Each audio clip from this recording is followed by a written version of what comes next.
से राय था किस तरह का प्रोग्राम रखा।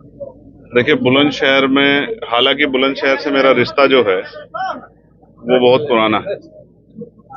आजाद समाज पार्टी पहली बार जो चुनाव लड़ी विधानसभा का उपचुनाव, वो बुलंदशहर में लड़ी, शहर का चुनाव, जिसमें आजाद समाज पार्टी को प्रदेश में तीसरे नंबर की पार्टी का तमगा मिला। 13,000 से ज्यादा वोट मिले थे। तो इस मिट्टी का मेरे ऊपर कर्ज है।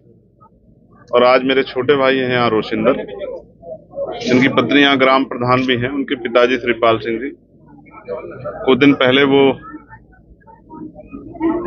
जो व्यवस्था है उत्तर प्रदेश की, उससे निराश होकर उन्होंने सुसाइड का रास्ता चुना। आज उस परिवार से दुख बांटने के लिए आया हूं और उनको ये भी विश्वास दिलाता हूं कि जिस वजह से उनके पिताजी की जान गई, उस मामले को हम लोग जो है गंभीरता से उसमें संज्ञान लेंगे और उसमें उनके परिवार की मदद कराने का काम करेंगे। बिहार में चुनाव है और वोट चोरी का मामला बहुत ज्यादा चल रहा है, क्या कहेंगे। देखिए, वोट चोरी किसी भी चीज की हो, वोट की हो या किसी और हक की हो, चोरी गलत है। और जब चोरी होगी तो लोगों के मन में क्रोध और अविश्वास होना लाजमी। जिस तरह से 65 लाख मतदाताओं को निकाला गया है, एक मतदाता भी महत्वपूर्ण होता है, लेकिन 65 लाख मतदाताओं को निकाल दिया गया, वो भी चुनाव से ठीक पहले। तो सवाल ये बनता है कि अभी 1.5 साल पहले लोकसभा का चुनाव हुआ, ये 65 लाख मतदाता तब वहीं थे। इन्हीं मतदाताओं ने 40 में से 30 सीट एनडीए को देने का काम किया।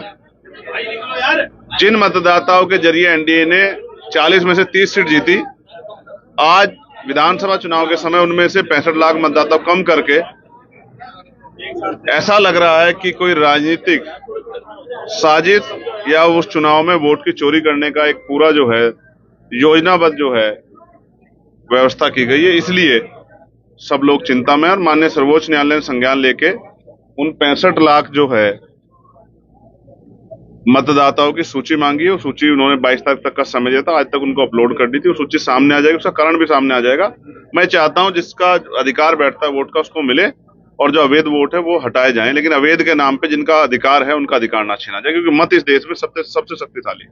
यूपी में जाति के आधार पर जो विलन है वो लगातार बढ़ रहे हैं, खासतौर पर दलितों के साथ, क्या वजह है। वजह आप जानते नहीं हो कि जो सरकार है वो दलित विरोधी है। जो सरकार आज व्यवस्था में, वो दलित ही नहीं, वो हक वंचित कमजोर हर समाज के विरोधी है। और उसका एकमात्र लक्ष्य है कि पूंजीपतियों को फायदा देना है और गरीबों की जिंदगी, गरीबों की जमीन लूट कर जो है सरकार को, उन अमीरों को सौंपती है। ये सबको दिख रहा है। आज पत्रकार सुरक्षित नहीं है, पुलिस के जवान सुरक्षित नहीं है, नौजवान सुरक्षित नहीं है, महिलाएं सुरक्षित नहीं है, किसान, अभी ये पूरी बेल्ट में पानी आता है, किसानों की फसलें बह गई, सरकार में कोई सुनने वाला नहीं है। लगातार हम लोग मांग उठा रहे हैं। स्कूल बंद किए गए तो उस पर मर्जीकरण के खिलाफ हमने आवाज उठाई, तब जाके वो स्कूल रुके हैं।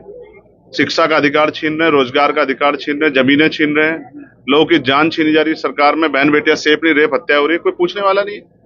और निकम्मी सरकार फिर भी बड़े बड़े दावे करती है। शर्म आनी चाहिए सरकार को। संसद में 3 विधेयक वो जो पास हो रहा है, कानून पास हो रहा है, क्या है वो? नहीं, अभी आए हैं, पास करवाने के लिए बहुत जोर लगाना पड़ेगा। अभी तो उसका जवाब, और मुझे ऐसा लगता है सबसे ज्यादा खतरा नीतीश जी को और नायडू जी के ऊपर ही मंडरा रहा है, और हो सकता है खतरे की आंच उत्तर प्रदेश तक भी आ जाए।